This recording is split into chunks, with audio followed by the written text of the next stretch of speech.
Hello বন্ধুরা, আমি প্রকাশ। তোমরা দেখছো প্রকাশ এডুকেশন ক্লাস। আজ আমি আপনাদের যেটা শেখাবো সেটা হচ্ছে নাউনের পার্ট টু।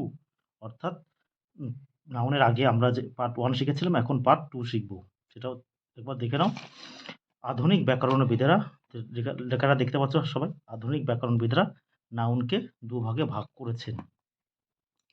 সেগুলো প্রথমে এক নম্বর হচ্ছে কাউন্টেবল নাউন, কেউ বলে কাউন্টেবল নাউন, গণনাযোগ্য বিশেষ্য পদ, আর আনকাউন্টেবল বা আনকাউন্টেবল নাউন, অগণনাযোগ্য বিশেষ্য পদ।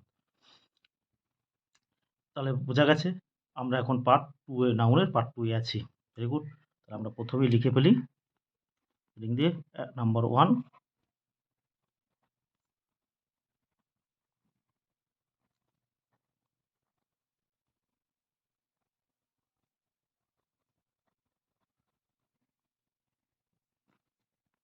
কাউন্টেবল নাউনকে বাংলায় বলা হয় গণনাযোগ্য গণনাযোগ্য বিশেষ্য পদ। গণনাযোগ্য বিশেষ্য, কাউন্টেবল নাউনকে বলা হয় গণনাযোগ্য বিশেষ্য পদ। যে সকল বস্তু, অর্থাৎ যে সকল জিনিস গোনা বা গণনা করা যায়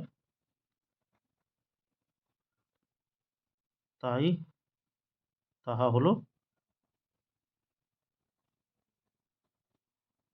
কাউন্টেবল নাউন বা গণনাযোগ্য বিশেষ্য পদ। তার মানে যে যে সমস্ত জিনিস গোনা যায়। এবার গোনা যায় কোনগুলো? যেমন ধরুন গোনা যায় বাস, যেমন যা গোনা যাবে কিন্তু, যেমন গোনা যায় বাস, বাস গোনা যাবে। তারপর ট্রেন গোনা যায়, ট্রেন,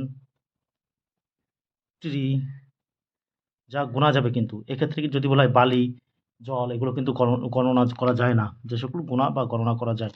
তারপরে যেমন ধরুন হাউস, হাউস, সাইকেল, পেন, বুক, এগুলো কিন্তু গণনা করা যায়। আমি বারবার বলছি, যে সকল জিনিস গণনা করা, অর্থাৎ গোনা যায় বা গণনা করা যায়, তাই হলো কাউন্টেবল নাউন। এছাড়া আরও গোনা যায়, যা গোনা যায়, হাউস, তারপর হচ্ছে সাইকেল দিলাম, বাস দিয়েছি, ট্রেন, ট্রি, হাউসেস, তারপরে যা আর কি গোনা যাবে, যে সকল জিনিস গোনা যাবে, আর তাকেই বলা হবে কাউন্টেবল নাউন। তাহলে কি বললাম? যে সকল জিনিস গোনা বা গণনা করা যায় তাহা হলো countable noun. Bus, train, tree, house, cycle, pen, book, chair, table, chair, table ইত্যাদি। আর লিখলাম না, ইত্যাদি। এ সকল জিনিস গণনা করা যায়। তাহলে ক্লিয়ার? তাহলে প্রপার নাউন, তাহলে কালেকটিভ নাউনের মধ্যে যেগুলো পড়ে সেগুলো হচ্ছে প্রপার নাউন, কমন নাউন, ও না সরি, কাউন্টেবল নাউনের সঙ্গে যেগুলো পড়ে সেগুলো হচ্ছে প্রপার নাউন, কমন নাউন ও কালেকটিভ নাউন। কাউন্টেবল নাউনের সঙ্গে এরা যুক্ত। অর্থাৎ প্রপার নাউন যদি বলা হয়, স্যার একটা উদাহরণ দিন, তখন দেশ, ইংল্যান্ড একটা দেশ গোনা যায়, আমেরিকা একটা দেশ প্রপার নাউন হওয়া সত্ত্বেও গোনা যায়, তাহলে কাউন্টেবল নাউন। কমন নাউনের মধ্যে যেমন ডগ, ক্যাট, ম্যান, বয়, এগুলো হচ্ছে গোনা যায়, তাহলে কমন নাউন। কালেকটিভ নাউনের মধ্যে একদল সৈন্য, একদল, একদল, একগুচ্ছ ফুল, এগুলো সব গোনা যায়, তাহলে এগুলো হচ্ছে কাউন্টেবল নাউনের সঙ্গে যুক্ত। একটা জিনিস মনে রাখবে, সাম ও ম্যানি। সাম, এম ই, সাম, সাম, সাম হচ্ছে কিছু, সাম মানে কিছু, সাম মানে কিছু, কিছু, এটা কাউন্টেবল নাউনে ব্যবহার হয়, কাউন্টেবল নাউনে ব্যবহার হয়। কাউন্টেবল সাম মানে কাউন্টেবল নাউনে ব্যবহার হয়, সাম মানে কিছু। এবার একটা উদাহরণ দাও। কাউন্টেবল নামের কিন্তু সাম, যেমন সাম বুকস, বুকস কিছু বই, কিছু বই, এই দেখো সাম বুকস, সামের সঙ্গে কিন্তু এটা সিঙ্গুলার না, প্লুরাল, সবসময় রাখবে। সাম বুক কিছু বই, সাম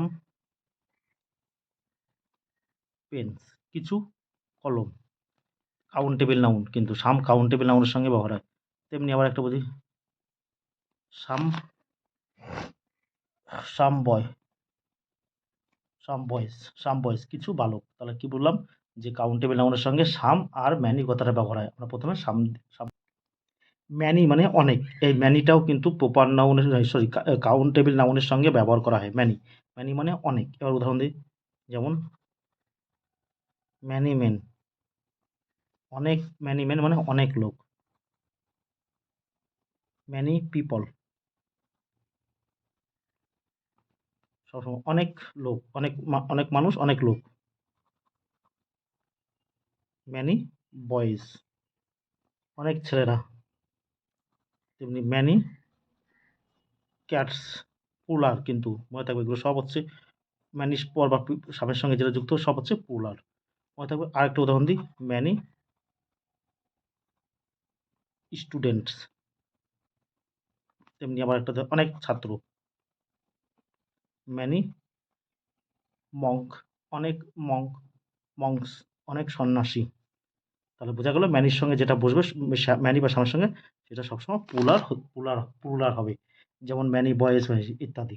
এরপরে আমরা শিখব কাউন্টেবল নাউন। কাউন্টেবল নাউন হচ্ছে অগণনাযোগ্য বিশেষ্য পদ, অর্থাৎ যে সকল জিনিস গোনা যায় না, গোনা যায় না, যে সকল জিনিস গোনা যায় না, যে সকল জিনিস গোনা যায় না সেইগুলি হলো আনকাউন্টেবল নাউন। যেমন গোনা যায় না, কি গোনা যায় না? ওয়াটার, জল কখনো গোনা যায় না। অয়েল, তারপর হচ্ছে এই পিটি, পিটি মানে করুণা, কাইন্ড মানে দয়ালু, এগুলো কিন্তু কখনোই গোনা যাবে না। সর্বদা মনে রাখতে হবে যে সকল জিনিস গোনা যায় না সেগুলোকে বলা হয় আনকাউন্টেবল নাউন। আমি আর উদাহরণ দিলাম না, এগিয়ে যাচ্ছি। এবার আনকাউন্টেবল নাউনের সঙ্গে যেটা ব্যবহার করা হয় সেটা হচ্ছে মাছ, M M U C H, মাছ। এই মাছটা কিন্তু আনকাউন্টেবল নাউনে ব্যবহার করা হয়। মাছ মানে অনেক। মাছ, এই মাছ কথাটা কিন্তু আনকাউন্টেবল, যেমন মাছ ওয়াটার, মাছ ওয়াটার অনেকটা জল। তেমনি মাছ অয়েল, অনেকটা তেল। মনে রাখবে এই মাছ কথাটা কিন্তু আনকাউন্টেবল নাউনের সঙ্গে ব্যবহার হয়।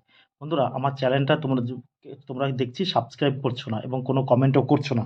তোমরা জানো যে একটা ভিডিও বানাতে প্রচুর পরিশ্রম এবং ধৈর্য দরকার। দয়া করে আমার চ্যানেলটা সাবস্ক্রাইব করবেন এবং একটা অবশ্যই কমেন্ট করবে, যাতে আমার ভিডিওটা বানানো সার্থক হয়। আজকে এই পর্যন্ত থাকুক, পরের দিন হবে। ধন্যবাদ।